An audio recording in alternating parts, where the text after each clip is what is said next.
Pessoal, tudo bem? Nós vamos falar hoje sobre fração, conceitos de fração, como que ela funciona, como que a gente aplica ela e operações com frações. Antes da gente avançar, pega um caderno, pega uma caneta. Não é interessante que você faça esse vídeo ou assista esse vídeo sem fazer as suas devidas anotações, sem ter o registro disso. Porque quando a gente anota algo, a gente consegue absorver aquilo melhor, tá? No caso de quem é meu aluno e eu estou enviando isso como atividade complementar, é obrigatório ter. Agora, se você está vendo isso no YouTube ou por outro canal, é facultativo. Meu conselho é que você faça essas anotações, porque quando você anota determinado conteúdo com a sua letra, do seu modo, com as suas observações, a tendência é que você absorva mais o conhecimento, tá bom? Então vamos lá. Fração. O que é fração?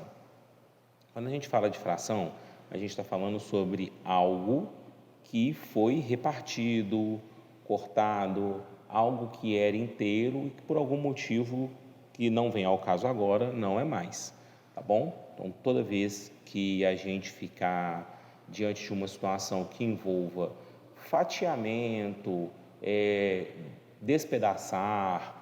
Por que eu estou usando essas palavras? Porque hoje, quando a gente vai ver algum concurso, algum vestibular, as questões elas vêm contextualizadas. Antigamente vinha questões mais diretas, pedindo para você fazer as operações sem te dar um contexto. Hoje as questões elas vêm mais contextualizadas para que você possa ler a questão e você possa entender o que precisa ser feito. Então, fração dá a ideia de algo que foi fracionado, repartido, tá bom? Para a gente começar aí a nossa aula. Fração. A gente vai ter aqui, dentro da fração, o numerador e o denominador. O que é cada um? O denominador, ele indica quantas partes algo foi dividido, tá? Imagina que você comprou ali uma pizza e a pizzaria vira e fala assim, olha, a gente vende a pizza, mas a gente não vende o pedaço. Você que escolhe quantas fatias que você quer que a sua pizza tenha. E aí você pega e pede uma pizza de 8 fatias. Esse todo, que é a pizza, ele foi dividido em 8 fatias. Então, independente do que aconteça com essas fatias, alguém comeu uma, perdeu duas e por aí lá vai, o denominador se mantém. Por quê? Ele sempre vai fazer referência à quantidade de partes que algo foi dividido. Ah, mas eu perdi uma parte, eu, sei lá, dei para alguém alguma parte, por aí lá vai. Não tem problema, o denominador ele não se altera, porque o denominador ele mira na parte, na quantidade original de partes que o todo foi dividido. Olha só para você ver, vamos fazer um exemplo aqui.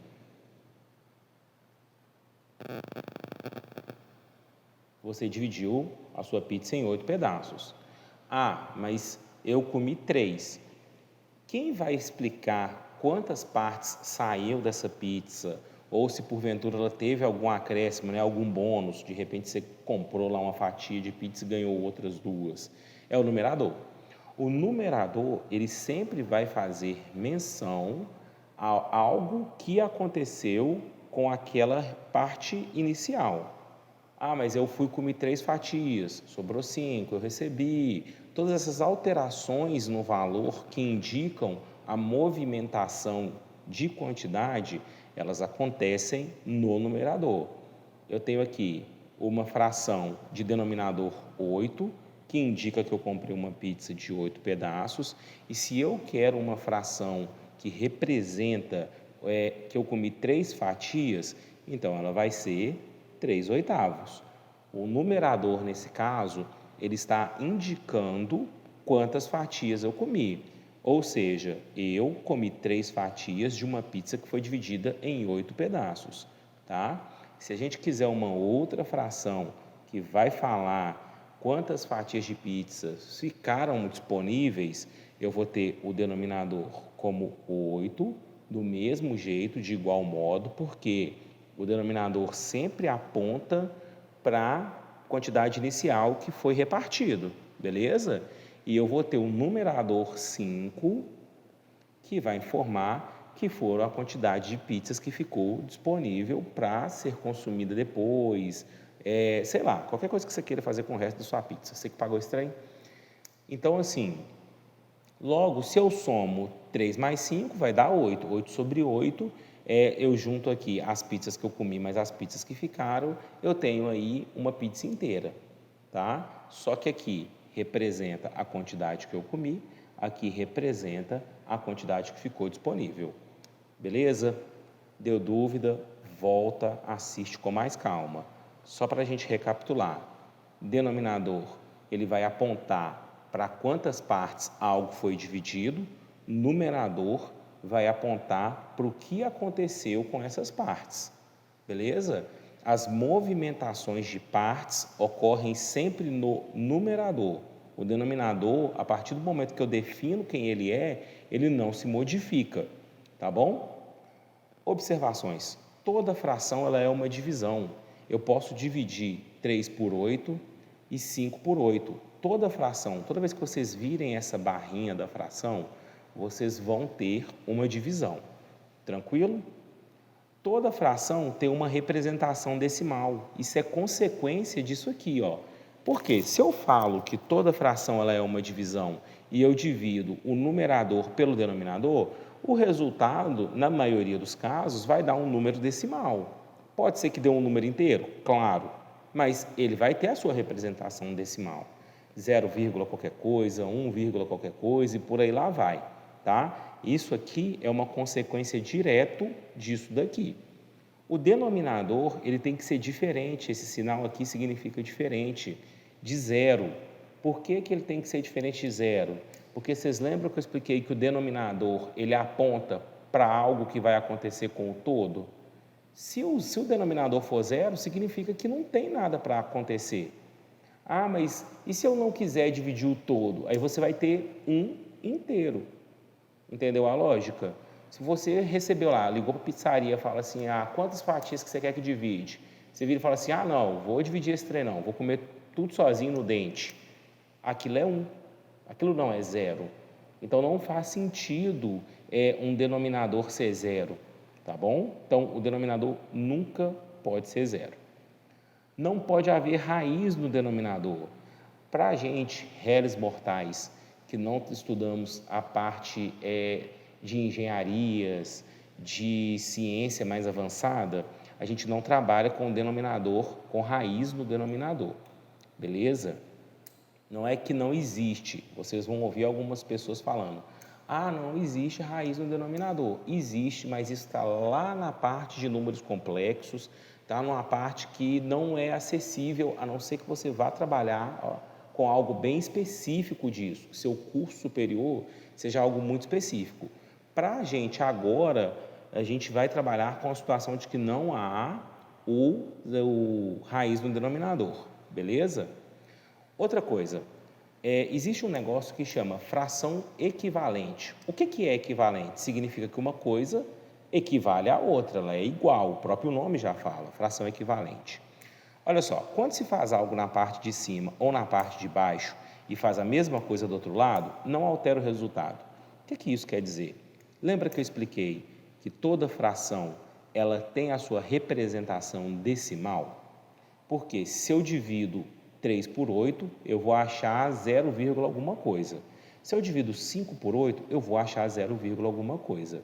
Se eu multiplico 3 por qualquer número e eu faço essa mesma multiplicação no 8, quando eu divido o numerador pelo denominador, eu não altero o resultado que vai aparecer aqui. Beleza? Se eu faço algo no 8 e eu faço a mesma coisa no 5, eu adicionei, eu multipliquei por 3 e eu multipliquei aqui por 3, na hora que eu dividir o numerador pelo denominador, eu não vou ter problema, vai dar o mesmo resultado decimal. Isso se chama fração equivalente. Por exemplo, se eu tenho aqui 1 e embaixo eu tenho 2, automaticamente 1 dividido por 2, 0,5. Se eu tenho aqui 2 e divido por 4, 0,5 também. Se eu tenho 4 e divido por 8, 0,5 também. O que isso quer dizer? As frações são diferentes, mas elas apontam para um mesmo resultado. Então, quando se faz algo em uma parte, na parte de cima ou na parte de baixo, e se faz a mesma coisa do outro lado, em cima ou embaixo, eu não altero o resultado por causa da equivalência de fração. Tranquilo? Vou virar a página aqui e a gente vai falar sobre as operações com fração. Página virada, vamos lá. Operações com fração, soma e subtração. Existem várias formas de se fazer soma e subtração, tá? Soma e subtração é a operação mais complicada dentro das operações com fração, porque elas exigem que os denominadores sejam iguais. Ali no caso, vocês vão ver que tem um denominador 4 e um outro denominador 5. Eu não somo esses denominadores e coloco aqui 9 e em cima 5. A gente não faz isso. Os denominadores precisam ser iguais. Por quê? Porque na hora que eu vou somar ou subtrair fração, os denominadores têm que apontar para a mesma divisão, para não ser injusto, tá? Imagina o seguinte, você comprou a sua pizza e você dividiu ela em 2 pedaços. E aí o seu amigo comprou uma pizza do mesmo tamanho, mas dividiu ela em 4 pedaços. Uma fatia da sua pizza vai ser bem maior do que uma fatia da pizza do seu amigo. Então, se você quisesse fazer uma troca, para ela ser justa, você teria que dar uma fatia e o seu amigo te dar 2 fatias da pizza dele. Soma e subtração vai te pedir isso também. Existem várias formas de se resolver soma e subtração de fração, inúmeras, para ser sincero, tá? Qual que é o método que eu acho mais viável, que eu acho mais fácil de se resolver operações com fração? É o método da borboleta. Como que ela funciona? Eu vou pegar aqui, ó, 4 vezes 5, que vai dar 20. Vou pegar aqui, ó, 3 vezes 5, que dá 15. O sinal que está aqui, se for mais ou menos, ele repete aqui. E vou pegar 4 vezes 2, que vai dar 8. Beleza? Denominador 20, conservo ele aqui, 20 também.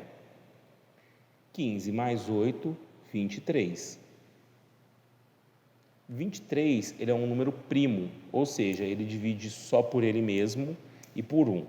Então, não tem como simplificar essa fração. Usou o método da borboleta, chegou ali, acabou. Ah, mas eu aprendi com MMC. Tranquilo, se for fácil para você, continua. Se for difícil, aplica esse método. Ah, eu aprendi de outra forma. Tranquilo também. Existem várias formas, uma não anula a outra. Você tem que entender aquilo que faz mais sentido na hora que você estiver aplicando o seu raciocínio. Multiplicação de fração é a mais simples das operações. Você multiplica em cima com em cima, embaixo com embaixo. 9 vezes 2 vai dar 18, 2 vezes 4 vai dar 8. 18 e 8, eles têm denominador em comum, tá? Eles vão ter aí o 2, divisor, tá? Denominador não, desculpa, divisor em comum. Eu vou achar aqui 18 dividido por 2, 9, 4 dividido por 2, 8 dividido por 2, 4. 9 é primo, 9 não é primo, 9 é ímpar, 4 é par. Em alguns casos, ímpar e par têm divisores comuns. Em alguns casos, 9 e 4 não têm divisor comum, porque 9 divide por 9, ele divide por 3 e ele divide por 1. 4 divide por 4, por 2 e por 1. Então, dividir por 1 não é viável, porque vou achar o mesmo resultado. Então, não existe outro divisor em comum, tá? Então, simplifiquei, chegamos em 9 quartos. Lembrando que 18 sobre 8 é equivalente a 9 quartos. Você precisa fazer a simplificação, porque de repente na sua resolução você vai chegar aqui e você não vai achar essa resposta para marcar. Você fez errado? Não. Você só não simplificou. Às vezes a resposta que vai estar no seu gabarito é a resposta simplificada. E aí você vai querer voltar lá no começo, refazer, achar que você errou. Às vezes o que falta é a simplificação. Divisão de fração, você vai fazer assim, ó, é multiplicação cruzada. Você vai fazer 2 vezes 10 e vai colocar em cima que vai dar 20. E você vai fazer 5 vezes 3 e colocar embaixo que vai dar 15. Beleza? Tem algum que simplifica? Vamos lá, 20 divide por 5, por 4, por 2, beleza? E por 10, tá? 15 divide por 5, divide por 3 e por 1. Então, o que a gente consegue achar de divisor comum aqui no 20 é o 5. 20 dividido por 5, 4. 15 dividido por 5, 3. Simplificamos. Não tem como fazer menos do que isso, tá bom? Gente, por hoje é isso. Esse é o vídeo, está dando aí 15 minutos mais ou menos. Qualquer dúvida, estou à disposição. Nos casos dos meus alunos, me procurem dentro de sala de aula. No caso de quem está vendo esse vídeo online, ou posta um comentário ou me manda uma mensagem que, na medida do possível, eu tento responder.